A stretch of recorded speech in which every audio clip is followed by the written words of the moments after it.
राजियारा तूफा के जो हमने कल प्रसंग जहाँ तक किया था उसके आगे के प्रसंग को आज हम देख रहे हैं।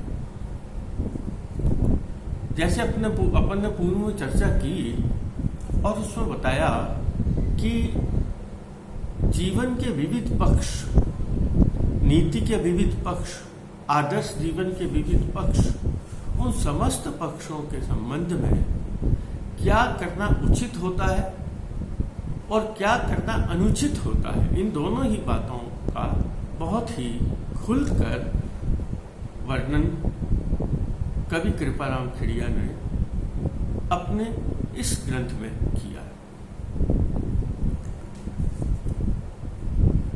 कई बार इस समाज में हम ऐसे लोगों को देखते हैं जो स्वार्थी होते हैं, मतलबी होते हैं। अपना मतलब निकल गया तो फिर उस व्यक्ति को पहचानते भी नहीं।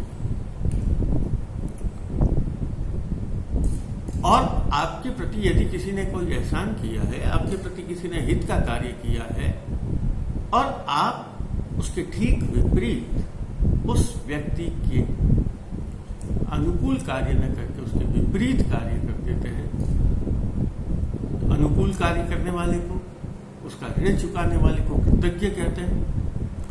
और जो लोग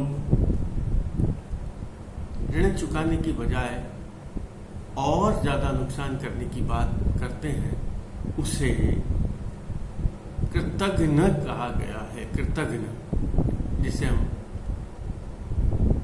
एहसान फरामोश लोग कहते हैं, बहुत ज्यादा विश्वासघात करने वाले व्यक्ति को कहते हैं।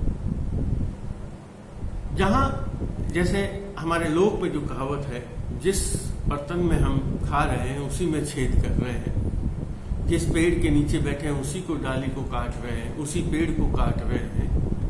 ये जितनी भी बातें हैं, इन सभी बातों में कृतज्ञता का भाव आता है। और मध्यकाल में तो यह भाव बहुत ज्यादा था, आज भी है, वैसे कोई काल से संबंधित नहीं है क्योंकि मानवीय प्रवृत्ति है। इस दृष्टि से यह कहा जाता है कि यह कृतज्ञता का जो भाव है वह बहुत ही बुरा है। क्या कहा है उसने? और उसका जैसे जो लोक में प्रचलित बात है कि जिस बर्तन में खाया, जिस थाली में खाया उसी में छेद कर दे। तो यहां कहा नीति की दृष्टि तो ठीक नहीं है, समाज में अनुचित है, न्यायोचित बात नहीं कही जा सकती, नैतिकता के विपरीत है, आदर्श के विपरीत है। लेकिन यहां कवि एक नई बात कहता है और वह कहता है कि ईश्वर भी इसे स्वीकार नहीं करता। ईश्वर इसका दंड देता है। क्या कहा देखिए, उन्हीं ठाम अरोग भांजन री मन में भने, आतो बात अजो राम न भावे राजिया। उन्हीं ठाम, ठाम कहते हैं बर्तन को, वैसे ठाम का मतलब स्थान भी होता है, लेकिन ठाम यानी बर्तन। उन्हीं ठाम अरोग, अरोगने का मतलब भोजन करना। जिस बर्तन में आपने भोजन किया है, जिस बर्तन में आपने खाना खाया है, भांजन री मन में भने, उसी बर्तन को तोड़ने की यदि बात आपके मन में आती है तो उन्हीं ठाम अरोग भांजन री मन में भने, आतो बात अजोग।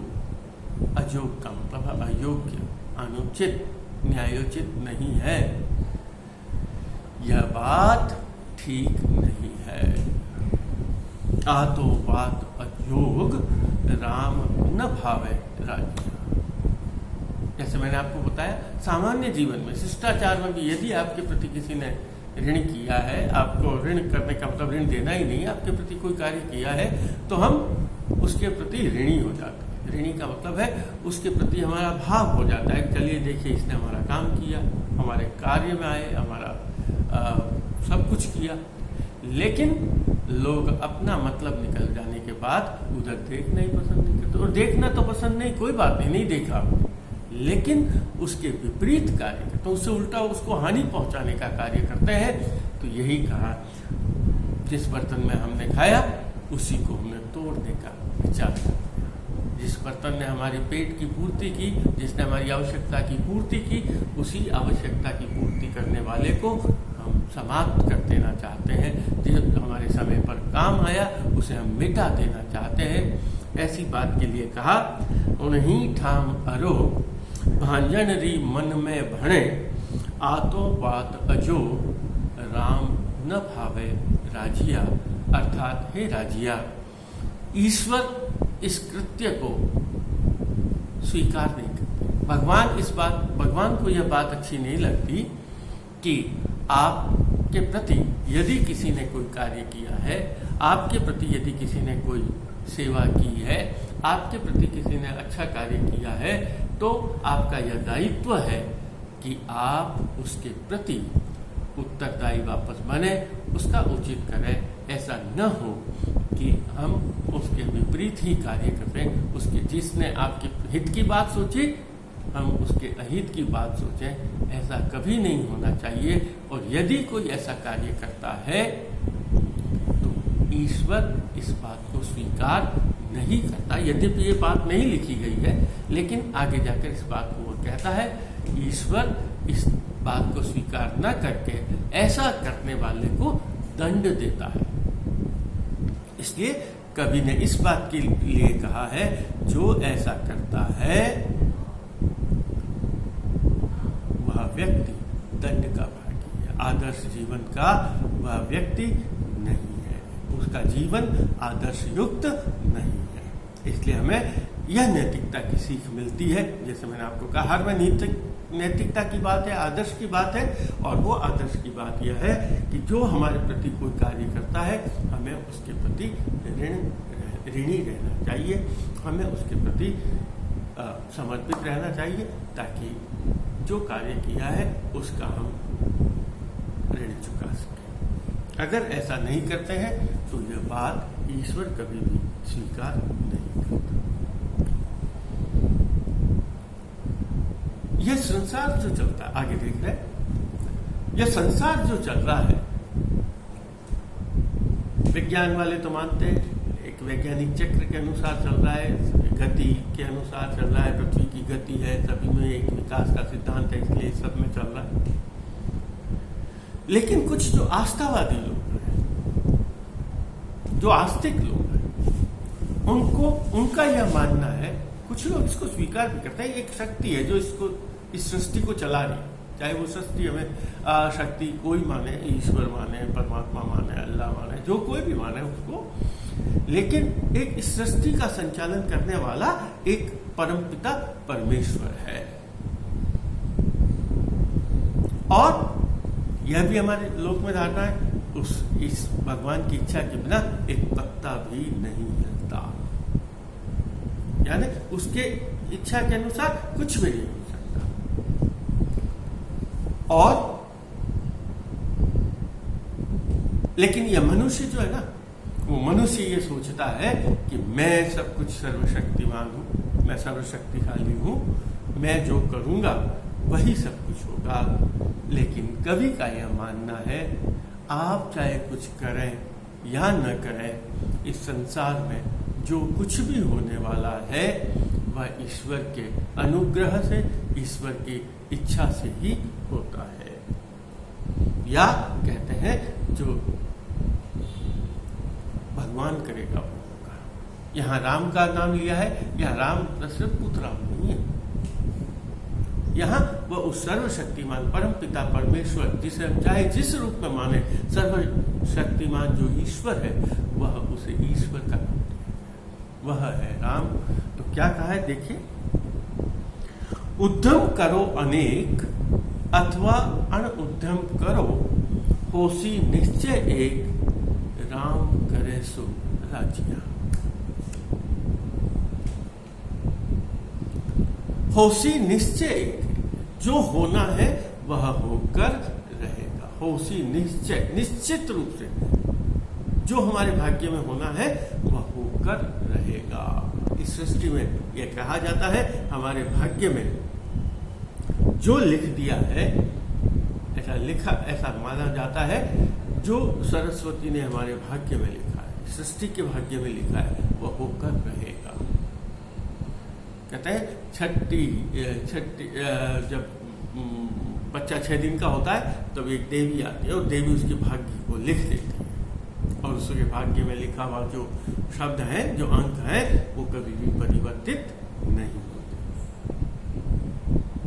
और हम चाहते हैं कि हम कुछ करें, तो यहाँ कवि ईश्वर के प्रति आस्था को बतलाना चाहता है, ईश्वर के प्रति आस्था को दृढ़ करते हुए कहना चाहता है कि आप कुछ करें, यज्ञ करें, उद्यम करो अनेक अथवा अणुद्यम करो। आप चाहे कोई कार्य करें या न करें। कई बार कार्य करने पर भी सफलता नहीं मिलती, उद्यम करने पर भी सफलता नहीं मिलती, और कई थोड़ा सा उद्यम करने पर भी सफलता मिल जाती है, और कभी कुछ भी नहीं करें तब भी लाभ प्राप्त हो जाता है।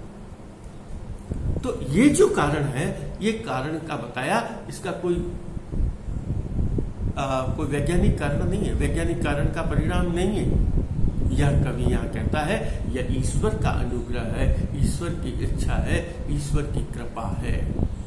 तो उसने कहा उद्यम करो अनेक अथवा अणुद्यम करो, होसी निश्चय, निश्चय रूप से वही होगा। होसी निश्चय एक, निश्चित रूप से वही, एक का मतलब एक वही होगा। राम करे सो राजा। या राम ईश्वर मान लीजिए, भाग्य मान लीजिए, सृष्टि मान लीजिए, जगत के संचालन की शक्ति मान लीजिए, कुछ भी इसके राम के रूप में मान लीजिए, वह जो चाहता है वही होता है। आज अभी का जैसे हम काल देख रहे हैं, कोरोना काल की बात को सभी हमने सोचा कि हमने तो बहुत विकास कर लिया, इतनी विज्ञान की प्रगति हो गई, इतनी चिकित्सा के क्षेत्र में प्रगति हो गई, इतने संसाधन हमने पैदा कर लिए, इतनी सुख सुविधाएं जुटा ली, इतना धन हमने जमा कर लिया, लेकिन एक छोटा सा वायरस जो हमें आंखों से भी दिखाई नहीं देता, बड़े बड़े लेंसों को देखने के बाद भी जो दिखाई नहीं देता, उस वायरस ने आज इस पूरी सृष्टि को हिलाकर रख दिया। सभी के जीवन के सामने एक प्रश्नवाचक चिन्ह लगा दिया। तो यह क्या है? कहाँ गया हमारा विकास? कहाँ गई हमारी सुविधाएं? कहाँ गया हमारा पैसा? कहाँ गई हमारी बुद्धि? कहाँ गई हमारी शक्ति? सभी उस ईश्वर की इच्छा के सामने नतमस्तक हो। तो यहां यही बात आती है, क्या कहा कि राम करे सो, जो निहोसी निश्चय एक, राम करे सो राजिया।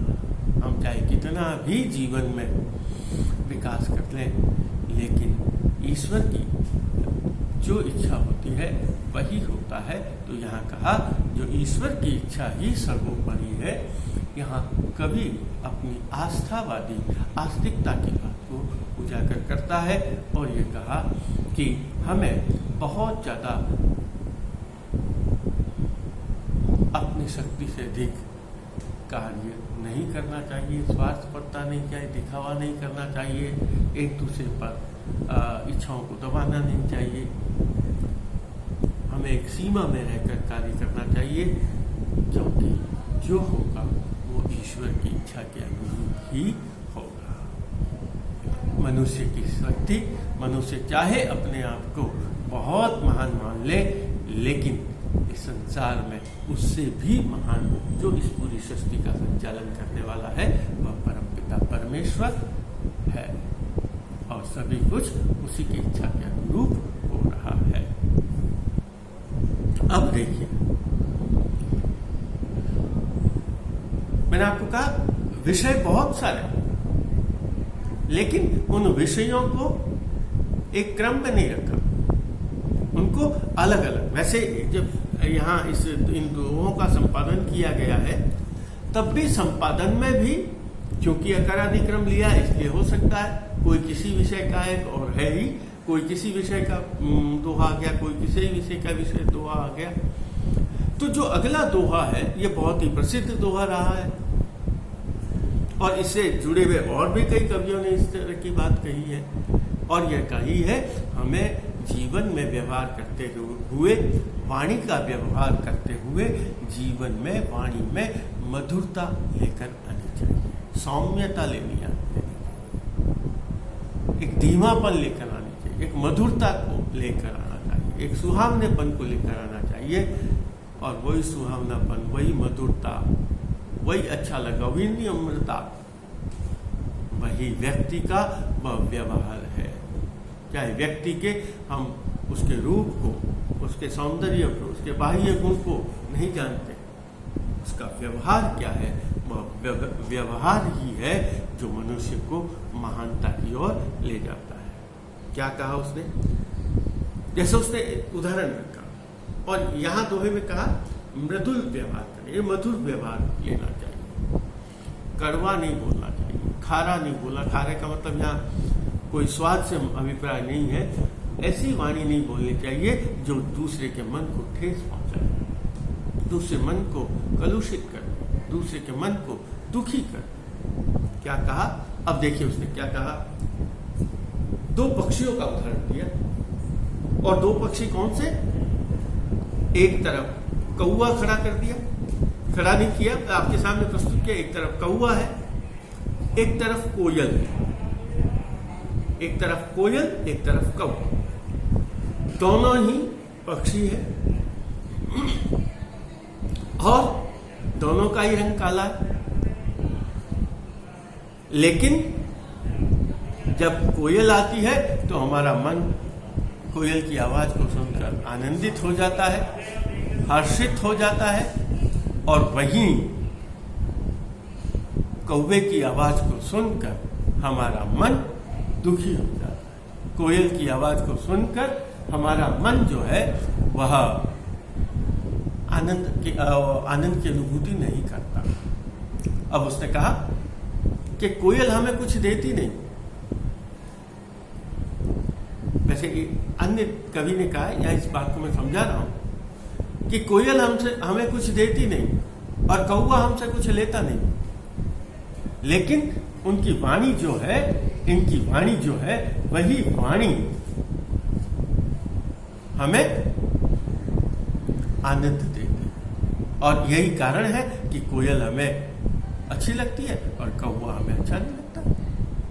तो आम लोगों के सामने यह बात रखी है कि यदि आप अपना व्यवहार अच्छा रखेंगे तो लोग आपको पसंद करेंगे, और अगर आपके व्यवहार में मधुरता नहीं होगी, कटुता होगी, खारापन होगा, कड़वाहट होगी, बोली अच्छी नहीं होगी, तो लोग आपको पसंद नहीं करेंगे। यदि आप चाहते हैं कि इस संसार में लोग आपको पसंद करें, इस संसार में लोग आपको अच्छा कहें, तो इसके लिए यही बात है कि आप अपने व्यवहार में मधुरता को लेकर आए। देखिए क्या कहा, उपजावे अनुराग। अनुराग उपजावे का मतलब मन में पैदा करता, अच्छा लगता है। अनुराग, अनुराग जानते हैं, प्रेम, स्नेह, मधुरता का भाव। उपजावे अनुराग कोयल मन हर्षित करे, हमारे मन को हर्षित कर देती है और अनुराग उत्पन्न करती है अपने प्रति। वह कोयल हमें अच्छी लगती है। क्यों अच्छी लगती है?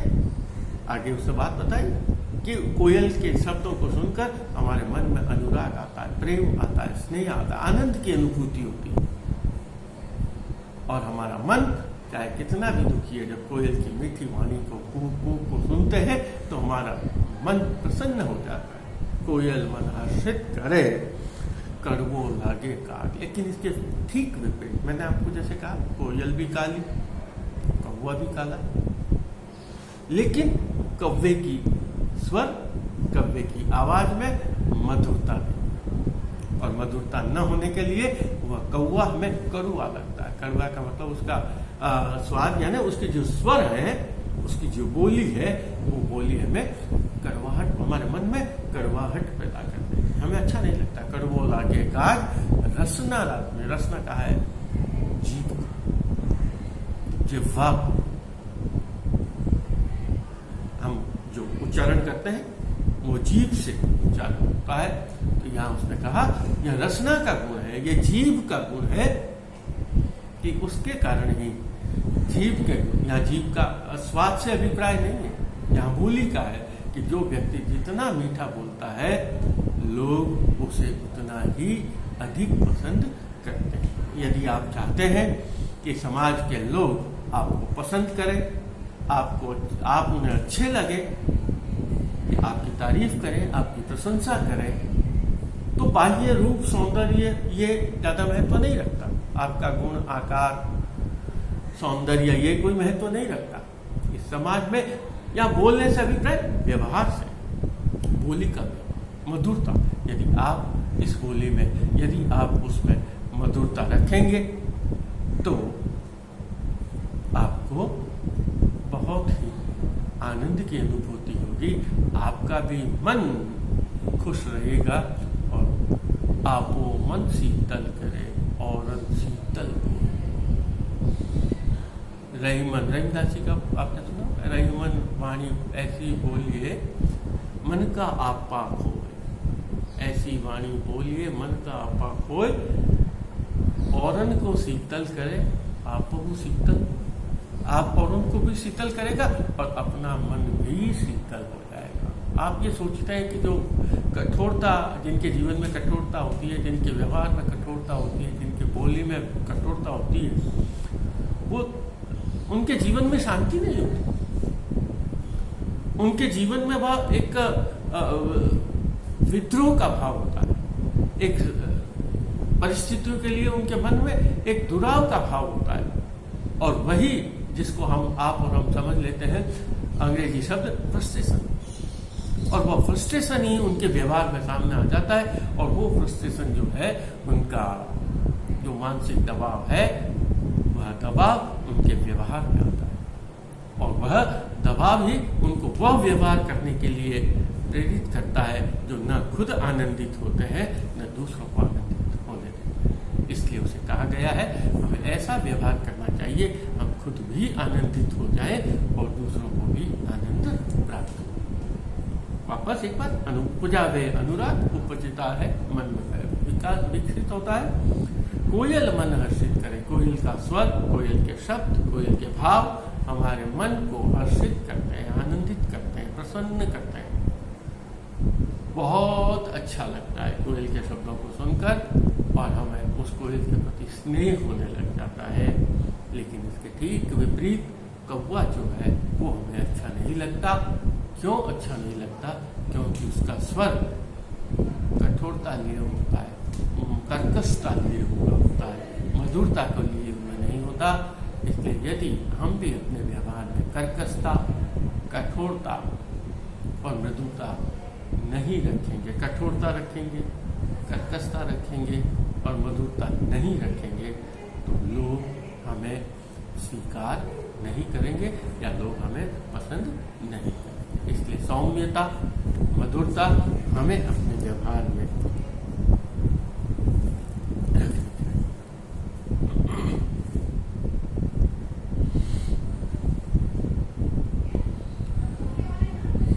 आगे देखते हैं। हम सोचते हैं कि संसार में हमारा धन, हमारा पद, हमारा अधिकार, हमारा ऐश्वर्य, सामाजिक स्थिति, यही हमारा सब कुछ है, और इन सब को यदि लेकर चलेंगे तो हम इस समाज में अपना नाम कमा पाएंगे और समाज के लोग हमें स्वीकार करें। लेकिन यहां कवि कहा है कि चाहे आप कितना भी छोटा कार्य करते हैं और चाहे आप कितना भी ऊंचा कार्य करते हैं, उससे आप जो कार्य कर रहे हैं बस समाज के लिए, लोक के लिए, अन्य व्यक्तियों के लिए कितना सुख देने वाला, उनको आनंद देने वाला, उनके हित साधन करने वाला यदि है, तो छोटा से छोटा कार्य भी महान बन जाता है। और चाहे आप कितना भी महान कार्य करें, लेकिन उसमें समाज के हित की साधना नहीं है, लोक के हित की साधना नहीं है, जीव मात्र के हित की साधना नहीं है, तो वह किया गया कार्य, चाहे आप कितने भी महान हैं और चाहे आप कितना भी महान कार्य करें, लेकिन वह कार्य और आपका जीवन बिल्कुल व्यर्थ हो जाता है। क्या कहा देखिए, और इस संसार में जब हम दूसरे की भलाई करते हैं, दूसरे के हित साधना करते हैं, दूसरे को, यहाँ भलाई करने का मतलब ये नहीं कि हमने दान दे दिया, रोटी खिला दी, या किसी को आनंद प्रदान कर दिया, किसी को कुछ कर दिया, ऐसा नहीं। अपने मन, कर्म और वचन, इन तीनों से दूसरे के हृदय को ठेस नहीं पहुंचाए, चाहे वो छोटे से छोटे चींटी हो और चाहे वो बड़े से बड़ा हाथी या और मनुष्य कोई। यदि हम ऐसा करते हैं कि अपने मन से, अपने वचन से, अपने कर्म से यदि किसी के दिल को दुखाते हैं, तो हमारा जीवन बहुत छोटा है, बहुत तुच्छ है। और यदि हम अपने वो महान कार्य किया बिल्कुल व्यर्थ होता है। और मन, कर्म और वचन से चाहे हम किसी बहुत छोटे से छोटा कार्य करते हैं, वह कार्य भी महान हो जाता है। ऊंच नीच अंतराय कीरत कीर्ति कीर्तपा करते, हम कर्तव्य करते हैं, जो कार्य कर रहे हैं, कर्तव्य जो हमने अपना कर्तव्य निभाया, जो हमने कार्य किया, उस कार्य में ऊंचे नीचे का अंतर नहीं है कि ये कार्य ऊंचा है, ये नीचा है, ये बड़ा है, ये छोटा है, ये इसमें नहीं है। लेकिन उस कार्य में लोग उसको कितना पसंद करते हैं, वो कार्य करने से इस समाज में आपकी कितनी प्रतिष्ठा है, ये कार्य करने से लोग आपको कितना पसंद करता है, आपको कितनी कीर्ति प्राप्त होती है। तो ऊंच नीच अंतराय कीरत कीर्ति कर्तव्य मिनख जमारे मार। यदि आपने मनुष्य का जीवन प्राप्त किया है और इस मनुष्य के जीवन में यदि आप भलाई का कार्य करते हैं, यदि आप उचित कार्य करते हैं, जो मैंने आपको पहले दोनों बात बताई, मन से, कर्म से और वचन से यदि हम किसी का बुरा नहीं करते हैं या अच्छा करते हैं, तो जो हमारे मन, कर्म और वचन से समाज के प्रति, इस सृष्टि के बड़े से बड़े जीव के प्रति और छोटे से छोटे जीव के प्रति यदि हमने अच्छा कार्य किया है, इस समाज में हमें प्रतिष्ठा मिलेगी, चाहे हमारा जीवन कितना ही छोटा क्यों नहीं हो, हमारे साधन कितनी अत्यल्प क्यों ना हो, लेकिन उन अत्यल्प साधनों से, छोटे से जीवन से, छोटे के कार्य के प्रति यदि हम दूसरे के मन को नहीं दुखाते हैं, उसके तन को नहीं दुखाते हैं, उसके मन, अपने मन, वचन और कर्म से यदि उसे कष्ट नहीं पहुंचाते हैं, तो वह छोटा से छोटा कार्य भी किया हुआ महान हो जाता है। और चाहे हम कितना भी महान कार्य कर रहे हैं, लेकिन किसी के हित की साधना न होकर अपने स्वार्थ की साधना है या और कोई प्रयोग है, तब वह महान कार्य किया हुआ भी बिल्कुल व्यर्थ चला जाता है। इसलिए यहाँ जो कहा, साध्य और साधन की पवित्रता, यदि हमारा साध्य पवित्र है, यदि हमारे जीवन का उद्देश्य पवित्र है, तो वह पवित्र उद्देश्य ही हमें अच्छे जीवन के प्रति ले जाएगा और इस समाज में हमें प्रतिष्ठा प्राप्त होगी। आगे चलते हैं। आगे वाले दोहे में एक मनुष्य की बहुत बड़ी विकार है, चाहे कोई भी हो, आप हो, हम हैं, कोई भी है, संसार में कोई भी इसे बचा हुआ नहीं। बहुत ही विरले लोग हैं जो इस दोष से बचे हुए हैं। तो वो दोष क्या है? वह दोष है कि हमें दूसरों का अवगुण दिखाई देता है, पर का दोष, पर दोष की जो हमारी प्रवृत्ति है, पर दोष निंदा की जो प्रवृत्ति प्रवृत्ति है। वह प्रवृत्ति कैसी होती है कि हमें दूसरों के अवगुण, दूसरों के दोष, दूसरों की कमजोरी वो तो हमें दिखाई देती है, लेकिन हम किस तरह जीवन में, हम किस तरह तल पर, हम में कितने दोष हैं, हम में कितनी कमियां हैं, हम में कितनी बुराइयां हैं, वह हमें दिखाई नहीं देती।